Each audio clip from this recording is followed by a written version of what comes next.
Rabotai, Shavua Tov. This year is quite unique. The year Tafshin Pebet is the Shnat Shemitah, the Shemitah year in Eretz Yisrael. Now, for those in Chutz La'aretz, we don't associate Shemitah, or we don't associate with it too much, because there's not many laws of Shemitah that apply in Chutz La'aretz. So we don't really have too much exposure throughout the year. Now, as the Shemitah year comes to a close, it's ending now with Chodesh Elul. Once Rosh Hashanah begins, so that's the end of the Shemitah year. There is another element besides for the agricultural component of Shevi'it, which is the financial element of Shevi'it, that really applies everywhere. The Torah says a mitzvah, Miketz sheva shanim ta'aseh shemitah, v'zeh devar shemitah, shamot kol ba'al mashe yado. Which means that at the end of every Shemitah year, the Gemara learns out that Shemitah cancels loans at the end of every Shemitah year. Which means, once the end of the Shemitah year comes, if there are any outstanding loans that Jews have to one another, Shemitah comes and cancels it.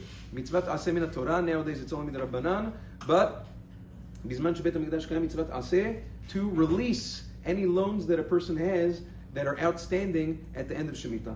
Which means, for example, if Reuven borrowed money from Shimon to be repaid before the end of the Shemitah year, and something happened for whatever reason and he didn't pay it back, once Rosh Hashanah of Motza'ei Shemitah comes, the Torah comes and says, the loan is now canceled. Reuven does not need to pay it back, and Shimon must forgive the loan. Mitzvat aseh min Torah. Now, this only applies to things that were done in loan form, halva'ah, as opposed to, let's say a person has a balance at a grocery or whatever it is, that, since it wasn't taken as a loan, that was a debt that was incurred but not as a loan, Shemitah doesn't take that off. Or, the Gemara speaks about, we just saw it recently in the Daf, K'tubat Isha, a woman is, let's say, she is divorced, bar minan, and now the husband has to pay a Ktubah.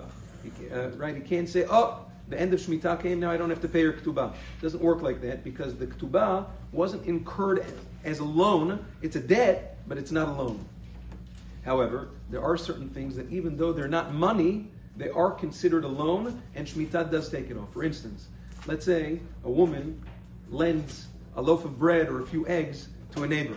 Okay? Now over there, what's the difference between just a regular debt and a loan? Regular debt, or just borrowing something, if you borrow an appliance from somebody, you return that same thing.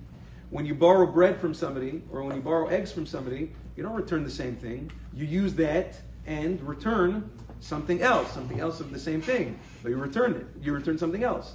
The halacha is that's considered a loan, and Shemitah takes that off. Which means that you wouldn't pay that back after Shemitah comes. We'll speak about in coming days that there are ways for a person to secure his loans and debts towards the end of Shemitah. Those were the takanot of Hillel HaZaken, and Be'ezat Hashem, we'll learn a little bit more about this throughout the coming week. Yom Tov.